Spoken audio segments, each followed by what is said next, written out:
Bueno, previamente habíamos analizado los principios que se vinculaban con el principio de legalidad.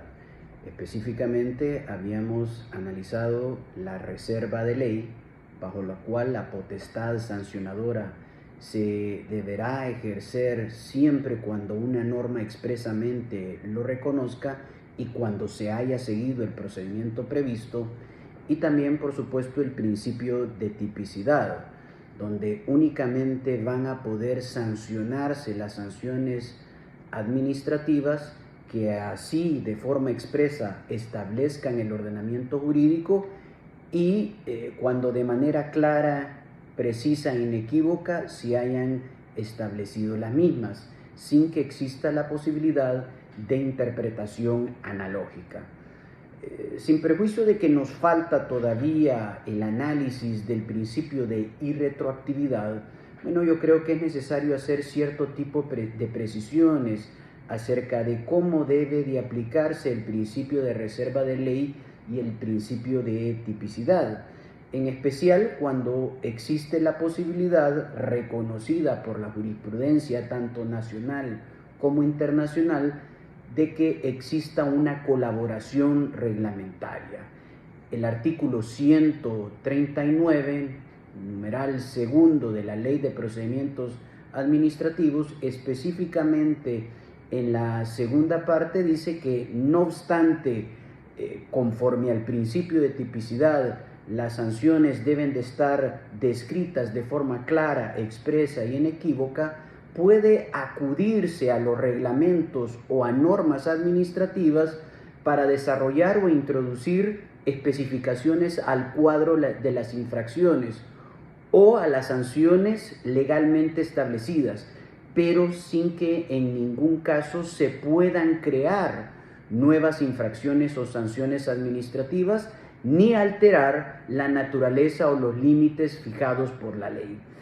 Esto pues vemos claramente que se apoya en que la norma constitucional y también el artículo 139 modulan el principio de reserva de ley, en el sentido de que no va a ser una reserva de ley absoluta, sino por el contrario vamos a estar enfrente de una reserva de ley relativa, en la cual, como lo dice de forma clara el artículo 139, numeral segundo, existe esa posibilidad de que los reglamentos, ayuden, ejerzan ese trabajo de colaboración y complementación.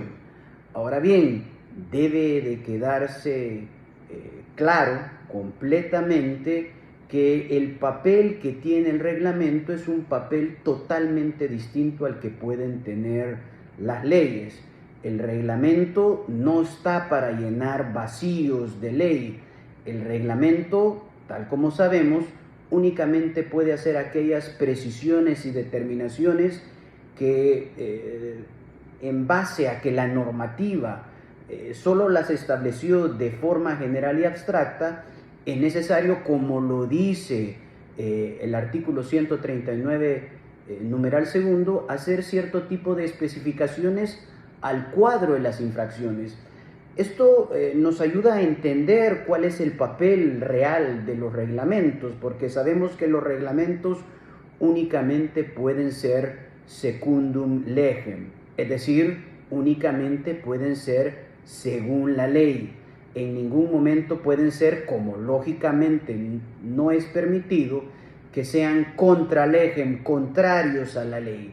Pero también es importante señalar que también los reglamentos nunca y en todo caso pueden ser prater legem, es decir, no pueden suplir la ley. Los reglamentos siempre deben de realizarse, deben de desarrollarse en base al principio de legalidad.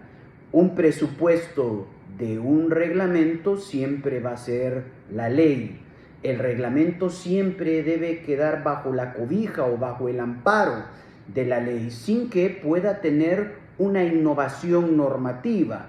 Los reglamentos en ningún caso pueden crear nuevas obligaciones, nuevas cargas.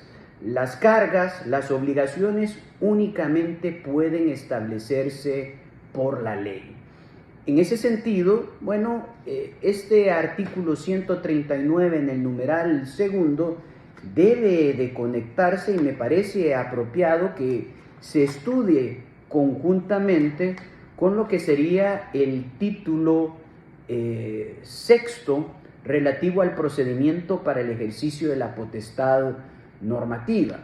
En este capítulo también de la Ley de Procedimientos Administrativos, pues vamos a encontrar una serie de disposiciones que van a dar fundamento, van a dar contenido a las normas administrativas o normas reglamentarias.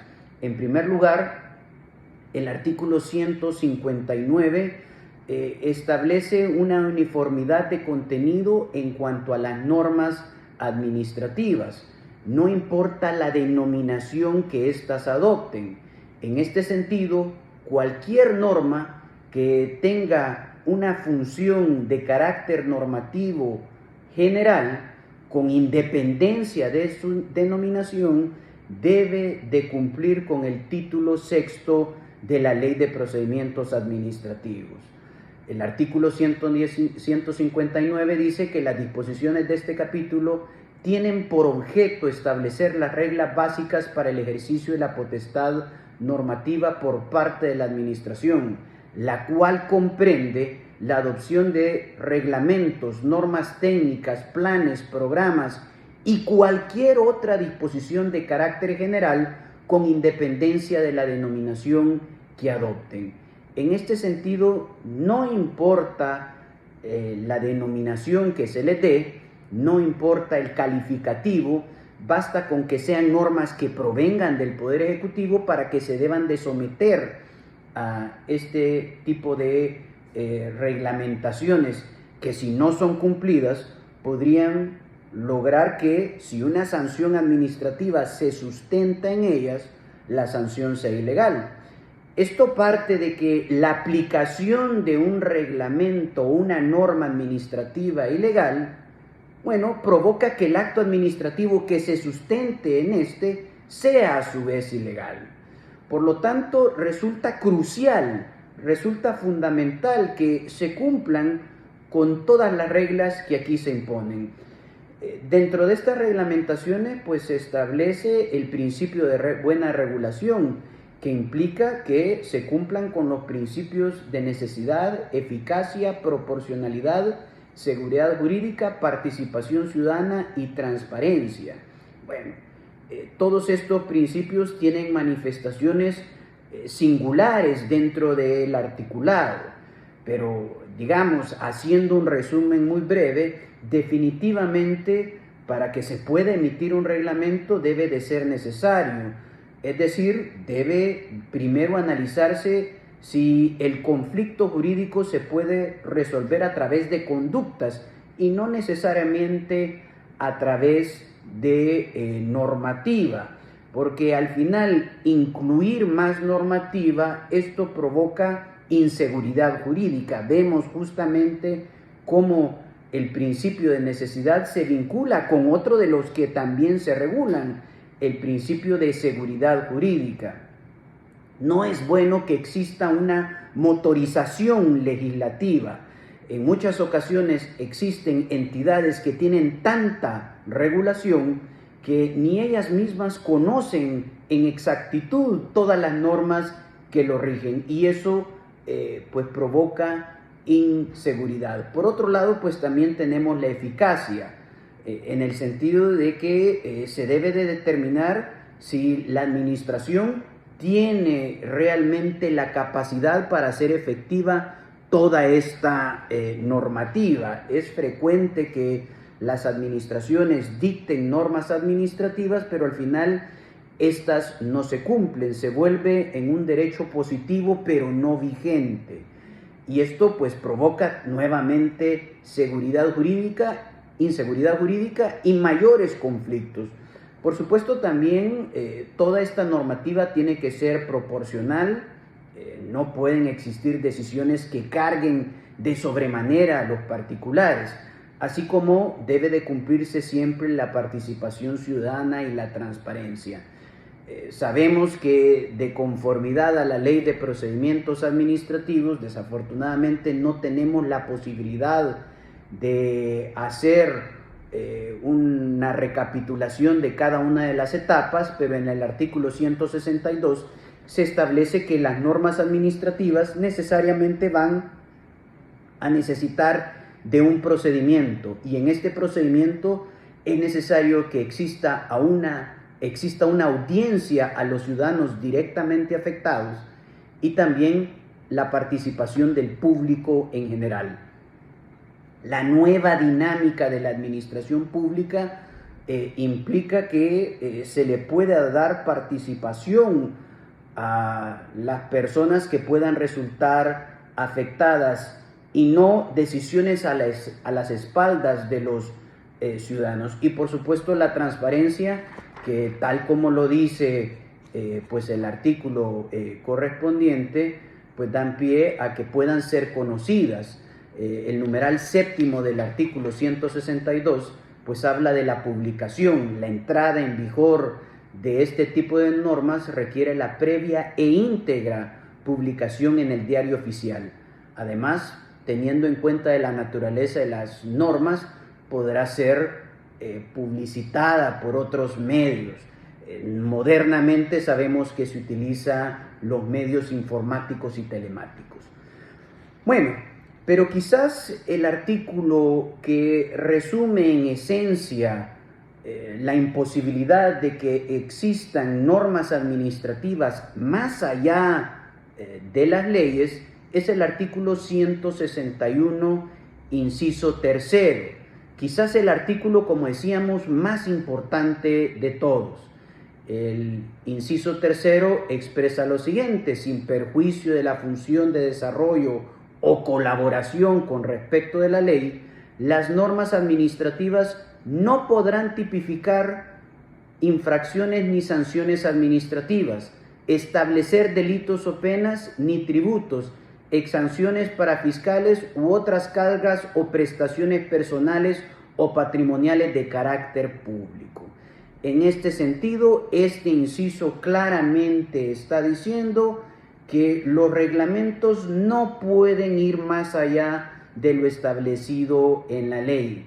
Debe de existir un sustento en una ley en sentido estricto, que por supuesto el reglamento puede desarrollar, pero en ningún caso puede ir más allá de lo establecido en la ley. Si se convierte en un reglamento prater legem que suple la ley y crea una norma sancionadora independiente, estamos enfrente de una norma administrativa ilegal, y como previamente lo habíamos dicho, la aplicación de una norma administrativa ilegal para sustentar una sanción administrativa traía como consecuencia que la sanción que se imponga tiene el mismo contenido de la norma, es decir, estaríamos enfrente de una sanción administrativa ilegal. Definitivamente, pues esto vuelve al derecho administrativo más complejo, porque ya las administraciones públicas, a la hora de realizar sus actividades, no solamente deben de aplicar la norma jurídica, sino también deben de hacer un análisis sobre la legalidad e inclusive constitucionalidad de las normas que van a servir para sancionar. En ese sentido, pues también cuando el reglamento excede sus contenidos válidos conforme al artículo 61, y no solamente en cuanto a sus contenidos materiales sino formales, la decisión del acto administrativo que se sustente en esta norma, repetimos, podría ser ilegal. Y eso pues puede ser verificable a través del sistema de los tribunales de lo contencioso administrativo, que tienen la competencia y facultad para hacerlo. Vamos a ver que este problema no solamente se da con las normas administrativas, este problema pues también lo vemos en las municipalidades, con las sanciones que se sustentan en una ordenanza municipal. Ustedes saben que los gobiernos locales pueden dictar normas jurídicas dentro de su ámbito de competencia, dentro de lo que sería la autonomía municipal. Pero la Sala de lo Contencioso Administrativo y los tribunales en variada jurisprudencia, siguiendo la doctrina de la mayoría de los expositores, también entienden que únicamente se puede sancionar cuando la norma administrativa o la ordenanza viene acompañada de una ley. En ese sentido podemos concluir lo siguiente: para que se pueda sancionar es necesario un binomio. No es posible sancionar exclusivamente en base a un reglamento. Es necesario que exista una norma en sentido estricto, una norma proveniente de la Asamblea Legislativa, y al amparo de esta o en cobertura de esta podría existir un reglamento que, como decíamos, desarrolle la misma sin que exceda los contenidos establecidos en la ley en sentido estricto. Y lo mismo sucedería con las ordenanzas municipales. Si no encontramos este tándem de normas, si no encontramos este binomio necesario e indispensable, esto podría ser objeto de impugnación en la jurisdicción contencioso administrativo. Bueno, los problemas, como decíamos, no solamente pueden ser de contenidos, pero para efectos del tema que estamos analizando, bueno, quizás nos circunscribiremos a esto, sin perjuicio de que también podrían haber vicios de naturaleza formal, como por ejemplo podría ser la no publicación de una norma administrativa. Si por ejemplo se quiere sancionar en base a una norma que no ha sido publicada o que no siguió el procedimiento establecido en el artículo 162, esto podría provocar que la norma sea ilegal, con los mismos efectos que hemos dicho con anterioridad. Creo que esto resulta sumamente importante para entender todo el andamiaje jurídico que constituye este principio de reserva de ley y la aplicación que se da con lo que sería el principio de tipicidad, que puede ir acompañado no solamente de la ley en sentido estricto, sino también evidentemente en lo que sería el ámbito de los reglamentos. Esta parte creo yo que resulta crucial que las entendamos. Por supuesto que vamos a advertir que podrán existir ámbitos especializados, ya lo hemos mencionado con lo relativo a las ordenanzas municipales, que se separa un poco. Sabemos que las municipalidades tienen esta autonomía municipal y también podrían haber regulaciones especiales en lo que se denomina derecho disciplinario, derecho interno, o pues también las vinculaciones que se pueden dar en ciertos ámbitos especializados donde surgen las relaciones especiales de sujeción, donde, se dice, y esto se extrapola de la normativa española, que a su vez toma las ideas de la normativa alemana, se hace una modulación ulterior y van a haber campos donde sí podrán haber reglamentos completamente autónomos, sin perjuicio de que no es lo que dice el artículo 139 de la Ley de Procedimientos Administrativos, y esto se basa en un simple reconocimiento jurisprudencial. Nuevamente tenemos que decir, vamos a dar unas conclusiones en su momento oportuno, que a partir de la aplicación literal del artículo 139, pues pareciera que la modulación y la teoría de los matices no se encuentra positivizada, y esta surge más de la influencia de la jurisprudencia y de la doctrina española. que por alguna u otra razón pues ha influido en nuestra normativa salvadoreña.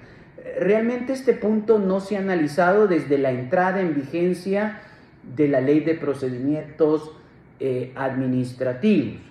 Será un punto que tendrá que ser resuelto oportunamente por los tribunales de los sistemas contenciosos administrativos, por las cámaras y por supuesto la sala de lo contencioso administrativo, y en su caso que pues sea así, pues también lo conocerá nuestra sala de lo constitucional de la Corte Suprema de Justicia.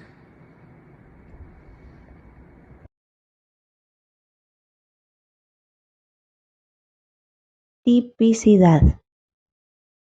García de Enterría y Fernández resaltan que la tipicidad será la transcripción legal de una conducta específica, a la que se le conectará una sanción administrativa, pudiéndose, por lo tanto, definir como parte esencial de la garantía material del principio de legalidad, que comparte un mandato de taxatividad, especificidad o certeza, que se traduce en la exigencia de predeterminación normativa de las conductas reprochables y de sus correspondientes sanciones.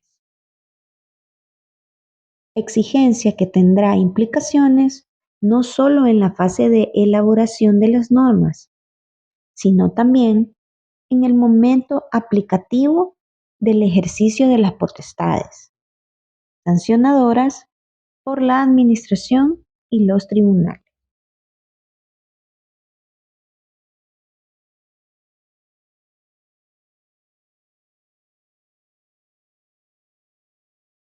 Colaboración reglamentaria.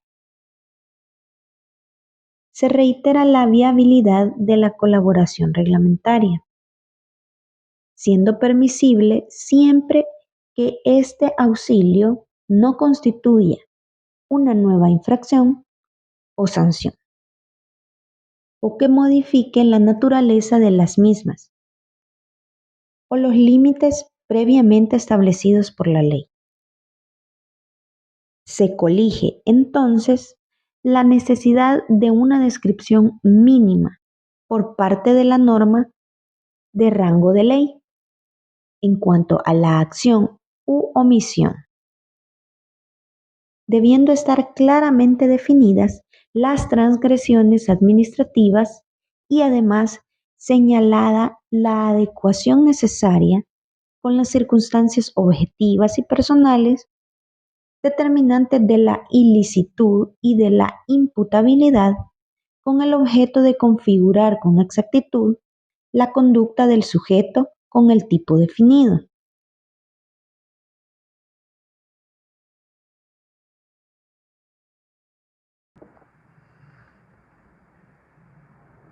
Hemos analizado la lex scripta y la lex certa, es decir, el principio de reserva de ley, legalidad, y también el de máxima tipicidad o taxatividad.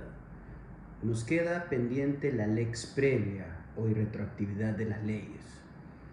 Dentro del catálogo de las garantías de la seguridad jurídica, una de las más significativas indiscutiblemente es la irretroactividad de las leyes, incluida en el artículo 139, numeral tercero de la Constitución.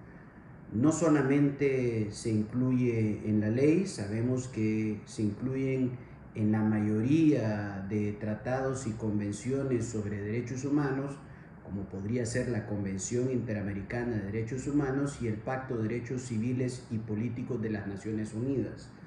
Igualmente lo podemos encontrar en el artículo 21 de la Constitución.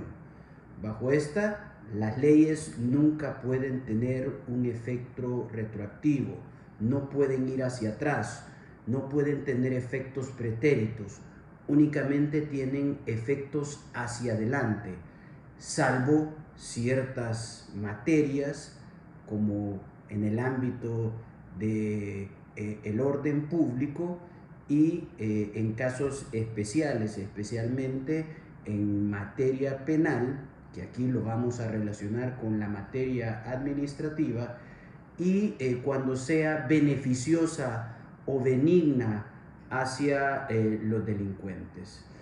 Bueno, en definitiva, bajo el ámbito de la aplicación general de la irretroactividad, toda incriminación sobre hechos debe de realizarse bajo normas que se encuentran vigentes.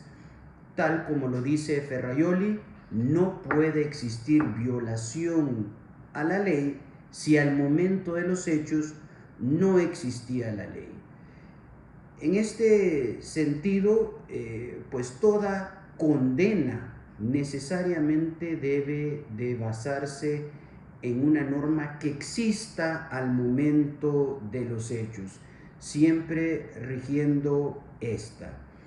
Se han puesto en tela de juicio discusiones sobre algunos supuestos en cuanto al mandato de retroactividad. Un primer supuesto que podría tener trascendencia en el ámbito sancionatorio sería lo relativo a las normas procedimentales, diferentes a las normas sustantivas. Se ha llegado a la conclusión que en el ámbito de las normas sustantivas no existe discusión alguna. Siempre se mantiene como regla general la retroactividad de las leyes, pero en las normas procesales o procedimentales, tal como lo apunta la doctrina y los tribunales, bueno, estos han resuelto negativamente el asunto en el sentido de que únicamente se le aplica a las normas sustantivas y no a las normas adjetivas, aplicándose el procedimiento vigente al tiempo de que se inicia el proceso. En ese sentido se ha concluido, y así lo ha establecido la Sala de lo Constitucional y la Sala de lo Contencioso Administrativo, oportunamente se le va a compartir la jurisprudencia. Las normas procedimentales y procesales tienen aplicación inmediata. Otro tema es el ámbito de los derechos adquiridos y las simples expectativas. En el ámbito de las simples expectativas, no se puede decir que no puede haber retroactividad, en el sentido de que si no hemos alcanzado un estatus jurídico, no se ha consolidado un derecho, no es posible que se nos siga aplicando retroactivamente una norma. El clásico ejemplo sería el supuesto de las pensiones. Si no hemos logrado alcanzar el número de años o los fondos necesarios para que se consolide la situación jurídica y obtengamos un derecho, bueno, podría modificarse la normativa y nos podrían someter a un nuevo sistema o régimen. Vemos en ese sentido de que en ese caso no estaríamos en contra de una violación de la irretroactividad de las leyes. Únicamente no podría darse cuando ya tenemos un derecho adquirido. Sería en el supuesto que ya hemos cumplido todos los recaudos para obtener la pensión correspondiente, la cual en principio ya no podría ser revocada. Se discute asimismo la denominada cobertura ex post facto de las conductas tipificadas reglamentariamente. De esta forma, la colaboración reglamentaria no podrá tener un efecto saneador sobre infracciones pasadas. Si se emite un reglamento y este reglamento, tal como lo veníamos diciendo, es un reglamento independiente y con posterioridad se sanea dictando una norma proveniente de la Asamblea Legislativa, bueno, definitivamente no puede tener un efecto saneador hacia atrás. En ese sentido, nuevamente, si solo tenemos ese binomio, ese tándem de normas, es que desde ese momento en adelante puede servir de sustento en una sanción administrativa. Finalmente, y quizás uno de los puntos más importantes y sobre los cuales se puede dar una casuística bastante rica, es el supuesto de las normas retroactivas que favorezcan al infractor. Bueno, decíamos que de conformidad al artículo 21 de la Constitución de la República, la regla general es que las leyes solo pueden tener efecto hacia futuro, pero la misma Constitución establece excepciones cuando sean materias de orden público y también en los casos en que sea beneficioso al infractor. En ese sentido, si se comete una infracción y pues la misma es modificada y se inicia un procedimiento sancionador o durante el procedimiento sancionador se emite una nueva normativa que es más beneficiosa, bueno, para el delincuente se debe de aplicar siempre la que sea más favorable. En ese sentido, pues aquí podemos advertir ese juicio de benevolencia que debe de hacerse entre una y otra. Se dice que en estos casos el que debe de elegir la norma más benevolente, la norma más favorable debe de ser el infractor o en su caso el imputado. Ahora bien, cuando lo haga debe de hacerlo sin fraccionamientos, sin segmentaciones o divisiones, porque si no se podría incurrir en violaciones a la seguridad jurídica. No es posible y no es viable que esta normativa sea seleccionada por bloques o secciones.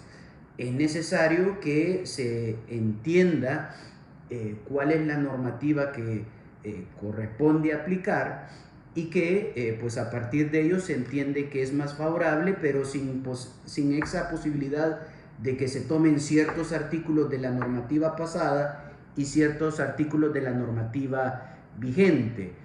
Eso, además de imponer una clara inseguridad jurídica, usurparía funciones legislativas que evidentemente no le corresponden a los tribunales ni tampoco a las partes. El tema de la irretroactividad de las leyes es un tema de alta relevancia que debe de ser analizado caso por caso y no en pocas ocasiones trae realmente problemas jurídicos.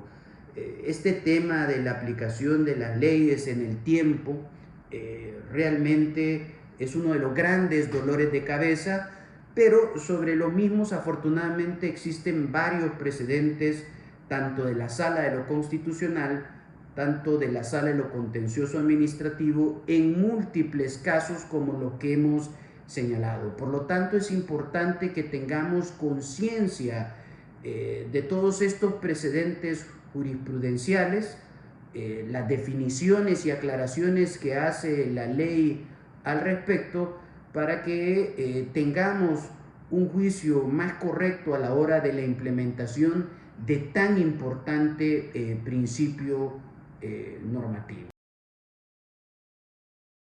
Y retroactividad. Dentro del catálogo de las garantías de seguridad jurídica, ocupará un lugar preferente la irretroactividad de las leyes, principio que garantiza que las leyes no puedan tener nunca efecto retroactivo, salvo en ciertas materias de orden público y en casos especiales. Sentencia de inconstitucionalidad referencia 12-99-2-00 del 10 de junio del 2002.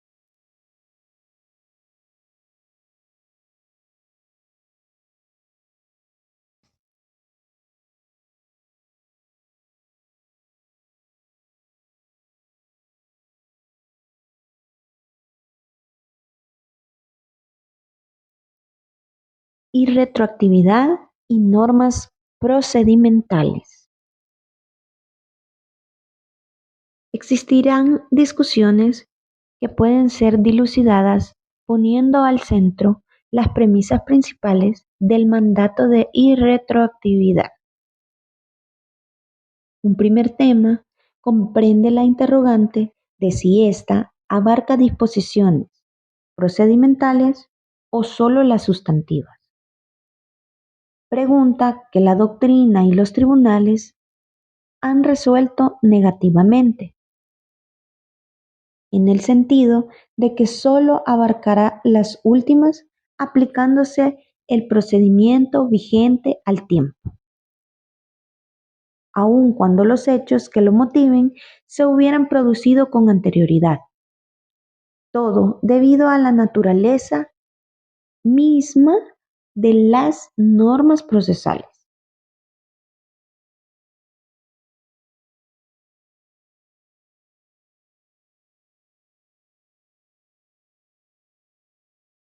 Cobertura ex post facto. Se discute asimismo la denominada cobertura ex post facto de las conductas tipificadas reglamentariamente. De esta forma, la colaboración reglamentaria no podrá tener un efecto sanador sobre infracciones pasadas que no gozan de legal cobertura, sino en todo caso únicamente sobre las futuras, quedando las actuaciones cometidas con anterioridad sin sanción o pena.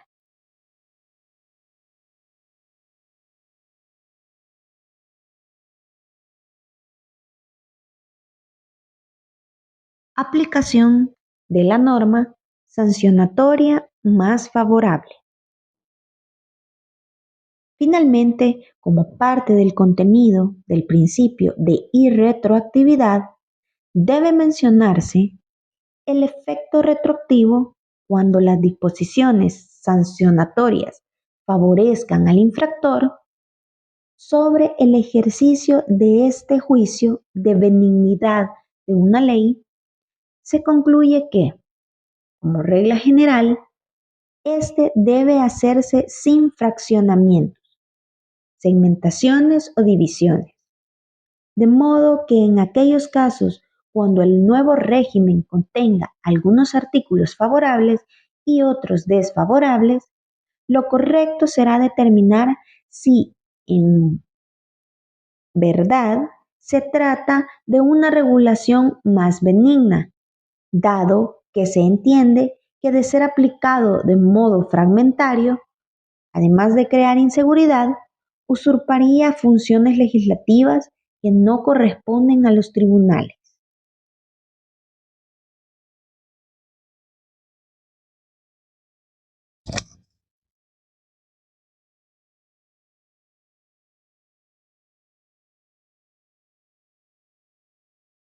Bueno, vinculado también a la temática de la tipicidad, de esta necesidad de que exista certeza sobre qué hechos van a ser objeto de sanción administrativa y cuáles no, pues también creemos que es necesario hablar sobre el tema del concurso de normas y el concurso de las infracciones, contenidas en los artículos 143 y 144 de la Ley de Procedimientos Administrativos.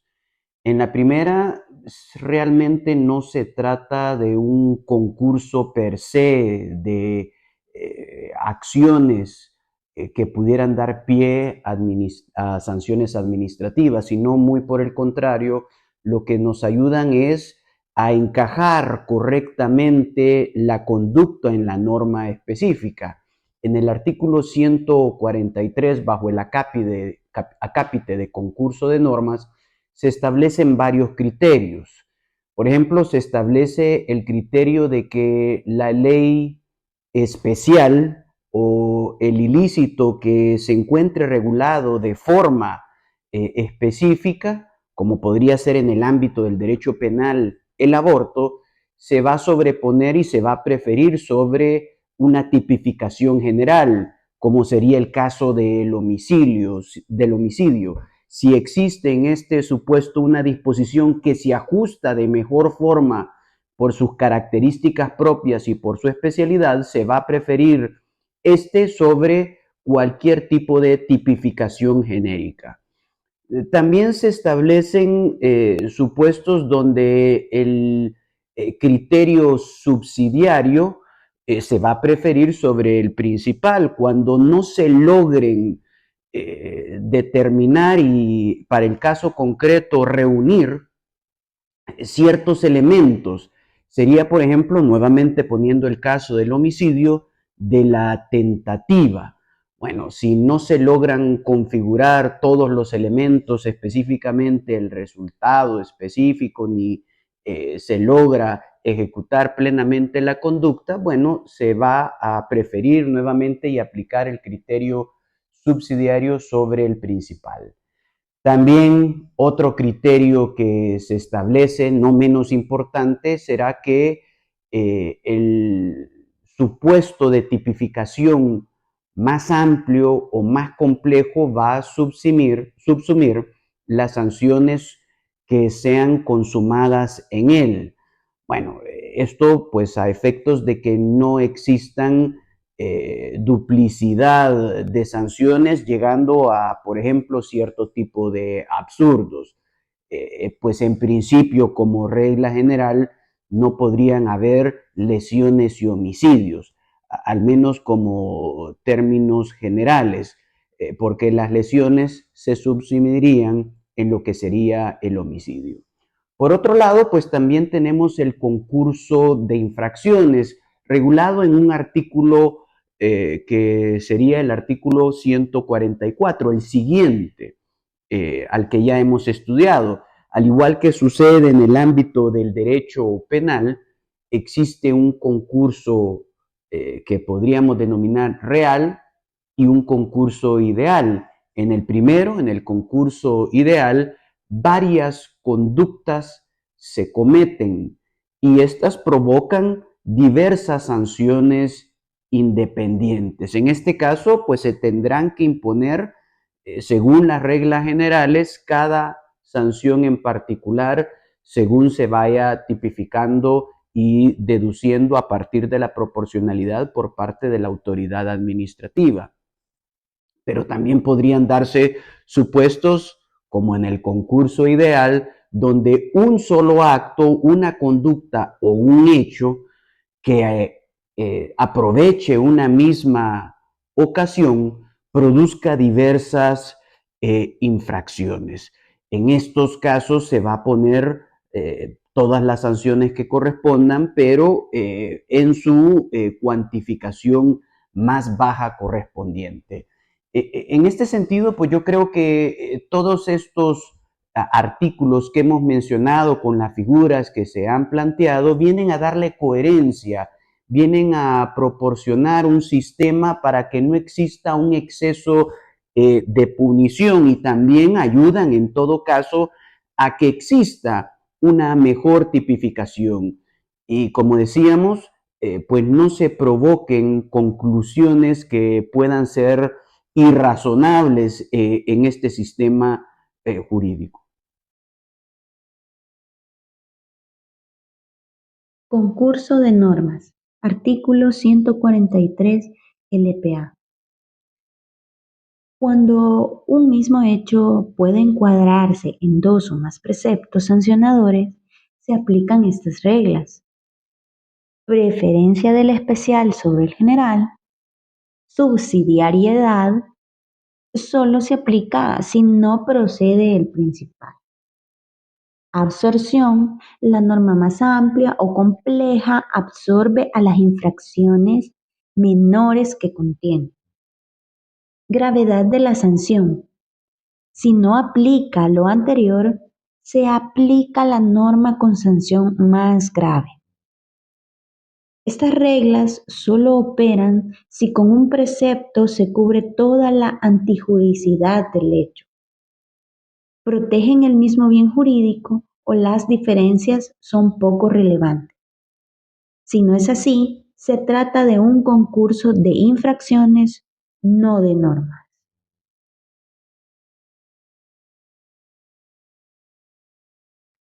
Concurso de infracciones. Artículo 144 LPA. Cuando una persona comete... Dígame, ahí lo corto. Concurso de infracciones. Artículo 144 LPA. Cuando una persona comete dos o más infracciones, por regla general, se imponen todas las sanciones correspondientes a cada infracción. Excepción: si las infracciones derivan de un solo hecho, de varios hechos aprovechando la misma ocasión, o si una infracción fue medio necesario para cometer otra, entonces se imponen solo las sanciones menos graves de cada infracción. La limitación no hace rebajas adicionales por el número o entidad de sanciones impuestas.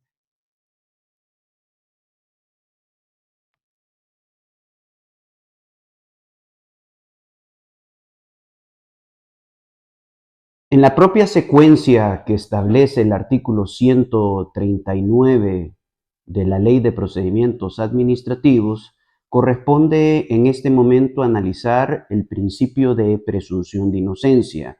Nuevamente estamos hablando de un principio que no solamente tiene un sustento legal, sino también tiene sustento en diversos cuerpos normativos de inclusive superior jerarquía, como podría ser nuevamente la Convención Interamericana de Derechos Humanos, específicamente en el artículo 8, la Convención de Derechos Políticos y Civiles de las Naciones Unidas, y también inclusive nuestra propia Constitución, que reconoce en el artículo 12 la presunción de inocencia. ¿Qué debemos de entender por la presunción de inocencia? Bueno, en primer lugar, podemos definir o conceptualizar la presunción de inocencia planteando de que nadie puede ser considerado culpable a menos que exista sentencia ejecutoriada pasada en autoridad de cosa juzgada. En este sentido, cuando se inicia un proceso, el imputado, el ciudadano que está siendo acusado, únicamente va a tener calidad de eso, de un simple acusado, de un simple imputado, de un presunto infractor, pero nunca por el simple hecho de habérsele iniciado un procedimiento puede ser considerado culpable. Esto nos trae a hacer cierto tipo de conclusiones. En primer lugar, en cuanto al tratamiento que se le debe de dar al imputado o a la persona que está siendo procesado administrativamente, siempre se le debe de dar la calidad de inocente y nunca se le debe dar un tratamiento que pueda dar a entender que existe culpabilidad. Por otro lado, quizás más importante, porque ya no solamente se refiere a un simple tratamiento, pues tenemos también el hecho de la carga de la prueba. Quizás uno de los postulados fundamentales y una manifestación clara del principio de la presunción de inocencia. En este sentido, le corresponde en un primer momento a la administración siempre presentar toda la prueba de cargo para comprobar la culpabilidad. En este sentido, el particular no tiene absolutamente nada que probar, no tiene que probar su inocencia.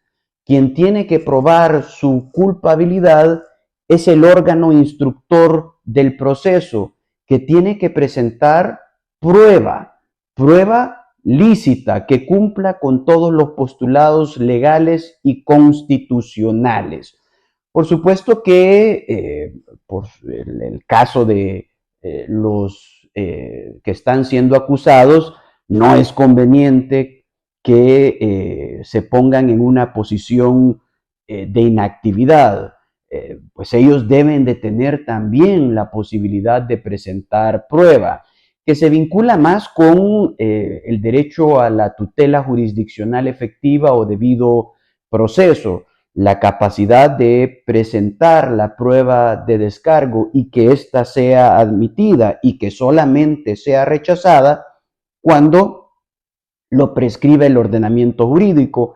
Aquí conviene hacer también una precisión, porque el tratamiento de la admisibilidad de la prueba en materia procesal civil y mercantil y en la materia sancionatoria es diferente. Bueno, si ustedes analizan el artículo correspondiente a la admisión de la prueba en la Ley de Procedimientos Administrativos, estamos hablando muy específicamente del artículo 106, establece que la prueba únicamente va a ser desechada, va a ser declarada inadmisible y rechazada cuando ésta sea manifiestamente improponible, cuando ésta sea impertinente e inútil y a través, por supuesto, de una resolución motivada. ¿Qué quiere decir lo anterior? Bueno, que no solamente basta que no tenga utilidad y no tenga aptitud para poder probar los hechos, que no tenga relación con los puntos que van a ser discutidos, sino aquí se le agrega un calificativo de mucha importancia y es precisamente que sea manifiestamente impertinente esa relación inexistente que evita que se pueda presentar prueba y que la misma sea admitida, y por el otro lado, que la misma no sea apta para llevar el convencimiento. Bueno, solo en este caso donde sea manifiestamente pues inconducente y también pues no tenga la aptitud para lograr comprobar los hechos, es que se va a rechazar.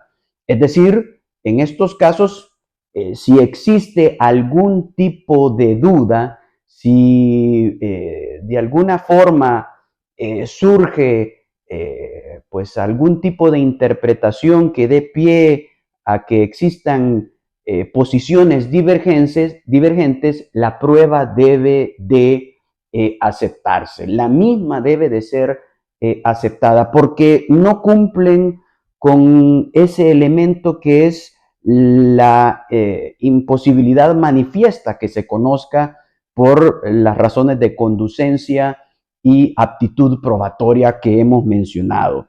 Por supuesto que esto también debería de ir ampliamente motivado. Bueno, pero regresando un poco a lo que sería la presunción de inocencia, decíamos que la carga de la prueba corresponde siempre a quien acusa. Este principio no es del todo aplicable cuando se hacen, por el contrario, afirmaciones por parte del ciudadano que está siendo acusado.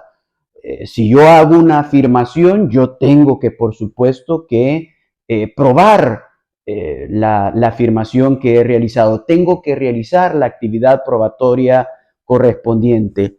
Pero en principio, como lo hemos dicho, la carga de la prueba corresponde a la administración, que es la parte acusadora, similar a lo que sucede en el ámbito del derecho penal, porque se entiende que todo lo contrario sería pues la admisión de prueba diabólica. Yo no puedo probar mi inocencia, se tiene que probar mi culpabilidad.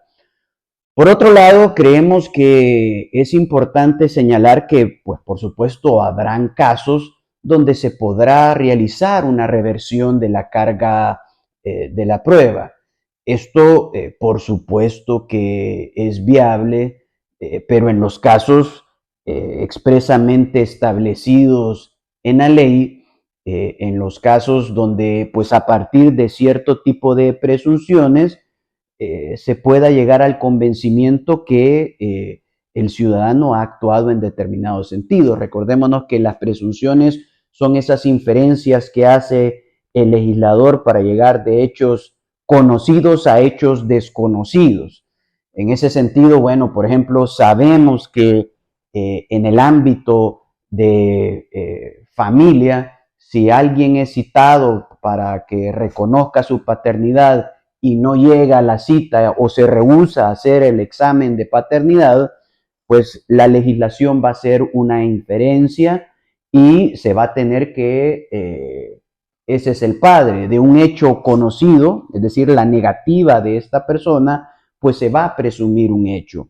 Eso sucede también y puede ocurrir en el ámbito administrativo. Por ejemplo, en El Salvador sabemos perfectamente que no llegar a cierto tipo de audiencias, específicamente en el ámbito laboral y en el ámbito administrativo, también lo podemos ver en materia de protección al consumidor, puede revertir la carga de la prueba, pero es por el incumplimiento de ciertos supuestos establecidos en la ley. Y en estos casos se puede dar modificación a las reglas generales. Pueden surgir varios problemas con la presunción de inocencia. Uno de ellos, y que siempre lo ha cuestionado la doctrina, es si es ilegítima la realización y la prueba a través de inspecciones. Bueno, la posibilidad de que la administración realice verificaciones, monitoreos a través de delegados, bueno, en ocasiones han planteado dudas acerca de si este mecanismo probatorio tiene constitucionalidad.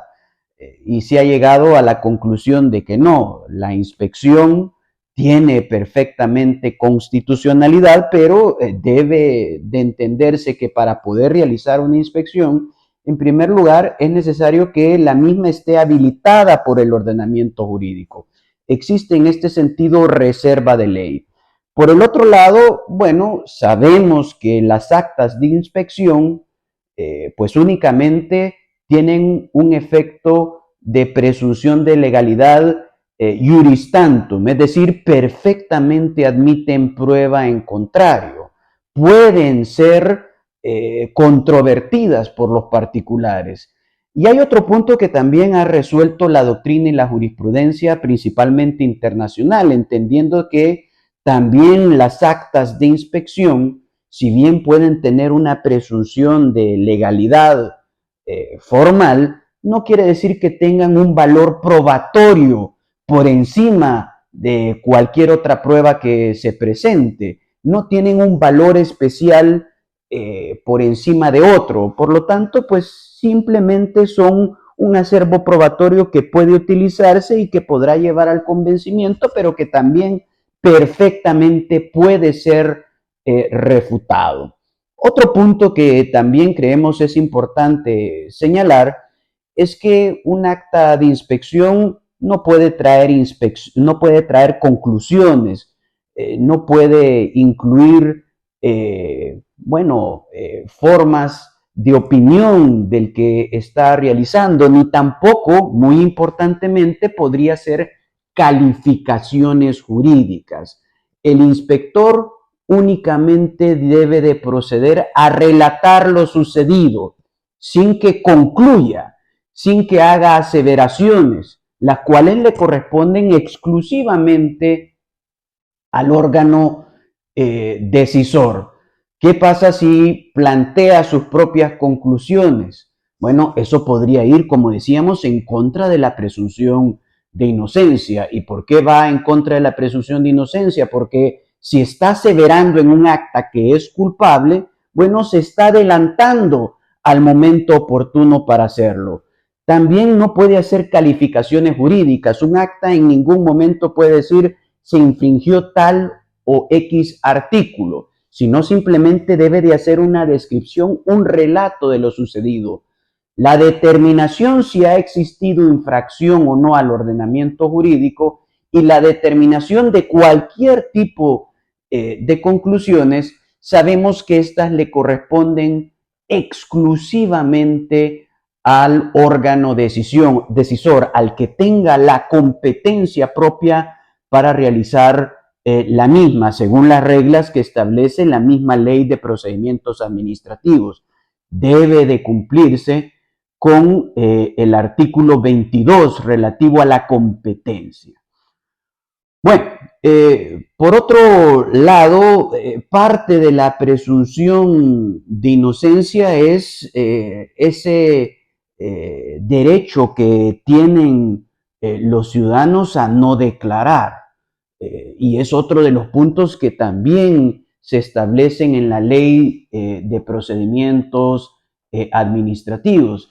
Específicamente se establece en el artículo 140, donde se establece que dentro de los derechos del presunto responsable existe el derecho a no declarar contra sí mismo.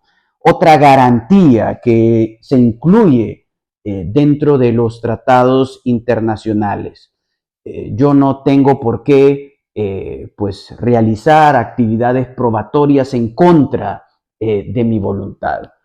Por otro lado, creemos que también conformante de la presunción de inocencia sería la garantía bajo la cual en caso de duda se debe de resolver favorable al presunto infractor. Es decir, debe de aplicarse siempre y en todo caso el indubio pro reo. Ahora bien, esto no debe de surgir de lo que podríamos denominar una duda psicológica.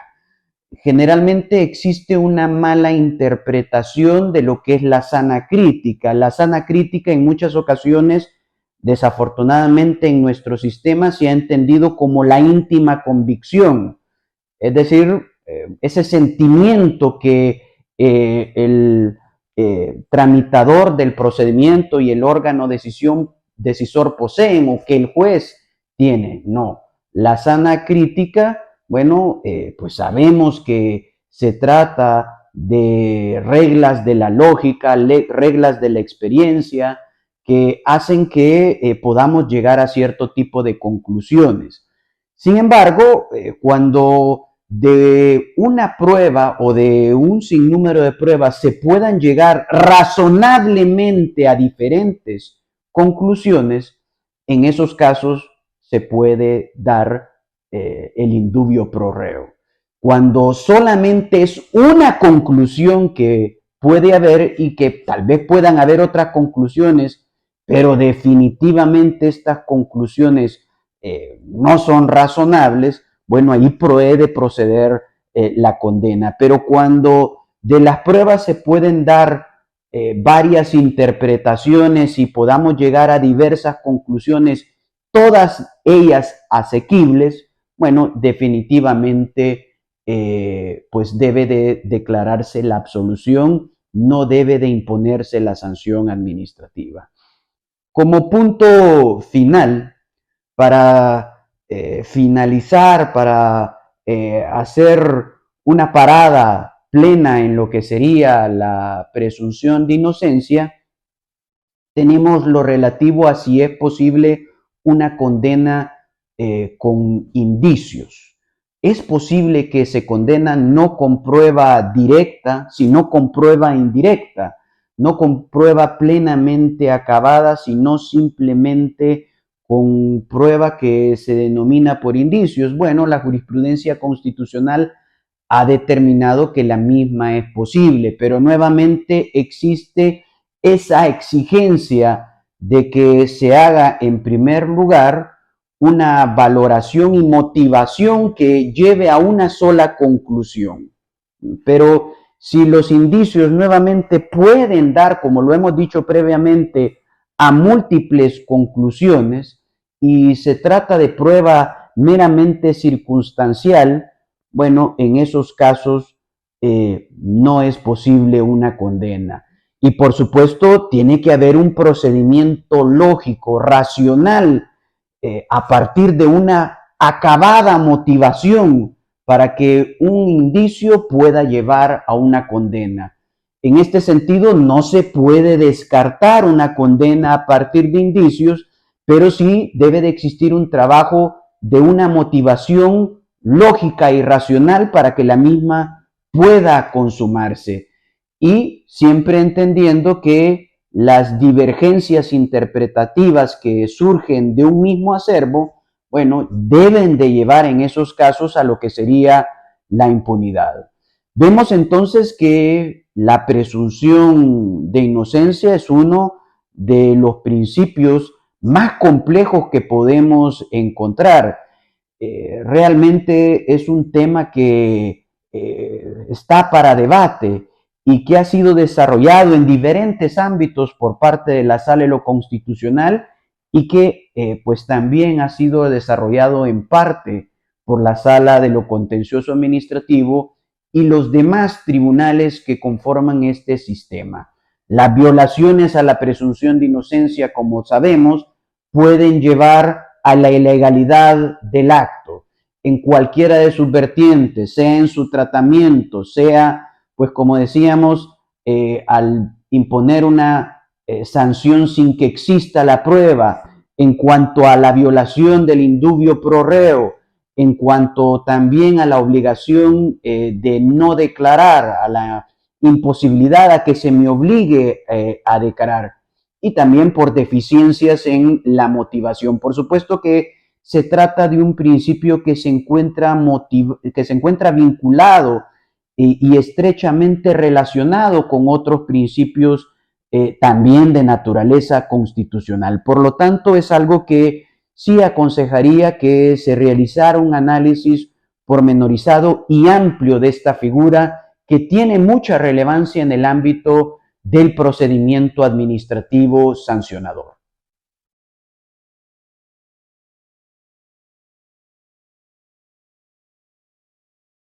Derecho a una presunción de inocencia.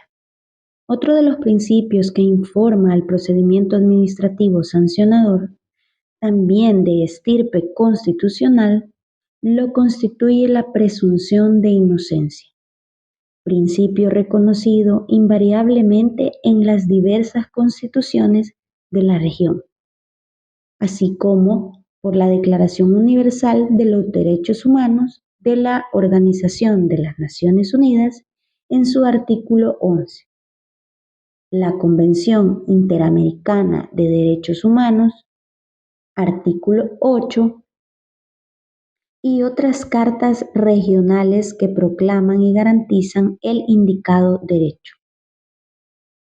En El Salvador, el artículo 139, numeral 4 de la LPA, recoge dicho principio expresando que no se considerará que existe responsabilidad administrativa mientras no se establezca esta conforme a la ley, para lo cual se requiere prueba de la acción u omisión que se atribuya al presunto infractor.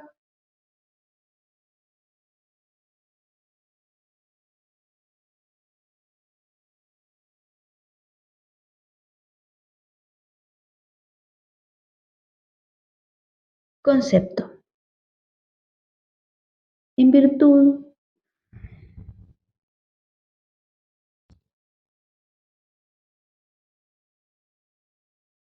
Concepto.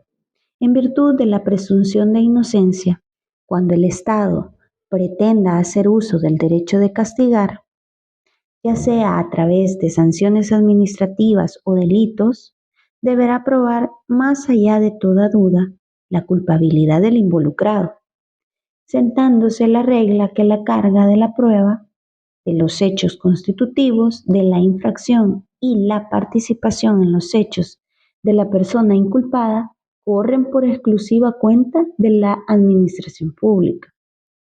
De la importancia de estos planteamientos deducimos que a la persona que se le atribuye la autoría de la infracción nada tendrá que probar, pues se encuentra exenta de la obligación procesal de evidenciar su inocencia y debido a que la acreditación de la misma doctrina la califica de prueba diabólica y perversa,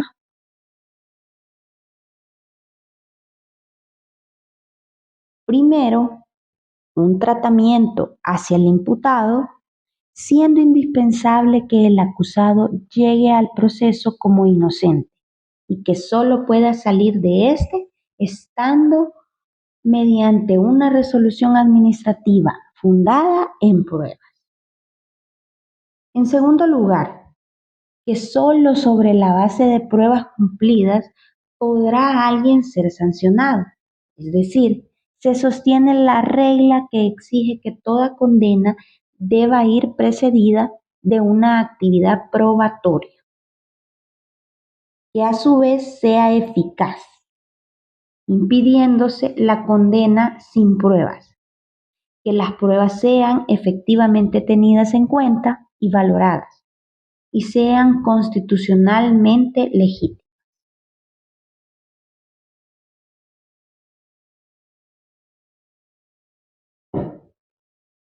Jurisprudencia. La Sala de lo Constitucional ha expresado en su jurisprudencia sentencia de inconstitucionalidad, referencia 94-2013, del 16 de octubre de 2015, que las principales consecuencias del estado de inocencia se presentan en dos ámbitos: las posibilidades de restricción de derechos dentro del proceso o procesamiento y las exigencias probatorias de una eventual decisión sancionadora. Primer ámbito: los derechos de una persona libre o inocente no pueden ser limitados por medidas que de acuerdo a las circunstancias constituyan o se asemejen a penas o sanciones anticipadas, lo que representa un límite a las medidas cautelares y las formas de tratamiento del supuesto infractor de parte de las autoridades. Segundo ámbito: ya que la inocencia no necesita prueba, el sujeto de la imputación no tiene que probar dicha condición, aunque, por eso mismo, la culpabilidad sí debe ser probada, dado que el supuesto infractor no necesita probar su inocencia y originalmente no le interesa probar su culpabilidad. La carga de probar la imputación corresponde a quien acusa y en el procedimiento administrativo sancionador a la administración titular de la potestad punitiva, quien por exigencia del principio de legalidad es la que debe establecer los presupuestos para la sanción, entre ellos la culpabilidad o responsabilidad.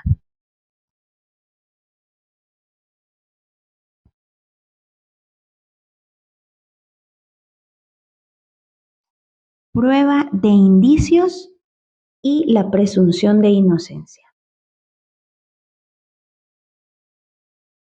En la práctica, la aplicación de este principio ha provocado fuertes controversias, principalmente en cuanto a la posibilidad de imponer sanciones en base a indicios, así como también la polémica se ha centrado en el valor de las actas de inspección. En cuanto a las discusiones sobre el valor de las pruebas por indicios, parece existir consenso en cuanto a que esta prueba en sí mismo no es violatoria de la presunción de inocencia. Los indicios, sin embargo, deben basarse en hechos indubitados, de los cuales deben inducirse consecuencias lógicas, según criterios de la sana crítica, excluyéndose, por tanto, meras conjeturas o sospechas o inferencias hechas en base a un cálculo de probabilidades. Se ha entendido también que como regla general es necesaria la concurrencia de una pluralidad de indicios, de los cuales se pueda deducir un razonamiento deductivo, preciso, directo, racional y coherente, siendo además necesario que la autoridad administrativa explique en sus razonamientos motivadores cómo llega a estas conclusiones.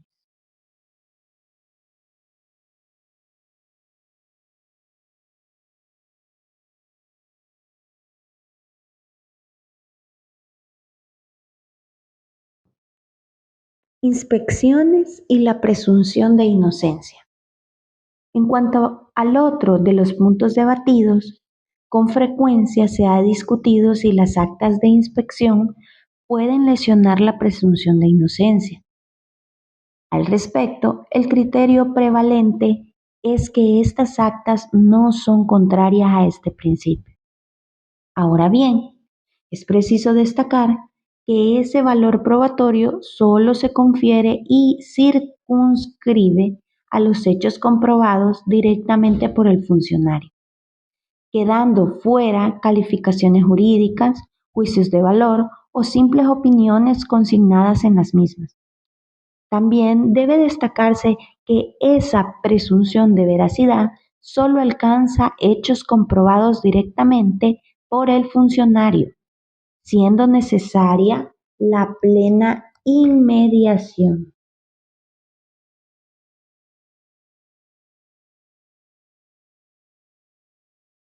Derecho a no declarar contra sí mismo. Como otro necesario punto de abordar, imprescindible será tratar una de las grandes garantías que pueden desprenderse de la presunción de inocencia. Hablamos del derecho a no declarar contra sí mismo, como manifestación o expresión particular o propia de la primera, entendida como una vertiente pasiva del derecho a la defensa y de la presunción de inocencia. Artículo 149, numeral 1 LPA. Este derecho le asistirá a todo inculpado a no efectuar ninguna declaración que exteriorice un contenido de voluntad autoincriminatorio y que en ningún caso pueda ser compelido a confesarse culpable. Se proscribe entonces las fórmulas como las del juramento del reo a decir la verdad o la de privarle de poder invocar a su favor la exención del deber de declarar, cuando se refiera a hechos que puedan perjudicarle.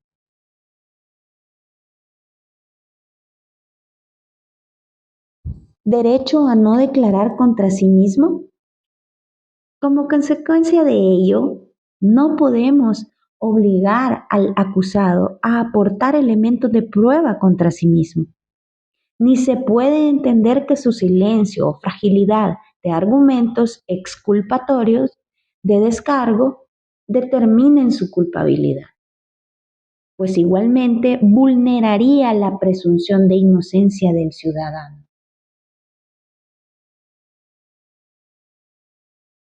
Sobre la modulación de esta garantía, finiquitamos este apartado resaltando que uno de los pocos campos donde la modulación de los principios del derecho penal se vuelve mínimo o exigua es precisamente en la traslación de presunción de inocencia al campo administrativo, donde, como bien lo ha expuesto el Tribunal Constitucional Español, lapidariamente esta garantía no puede entenderse reducida al estricto campo del enjuiciamiento de conductas presuntamente delictivas, sino que debe entenderse también que preside en modo uniforme en la adopción de cualquier resolución, tanto administrativa como jurisdiccional.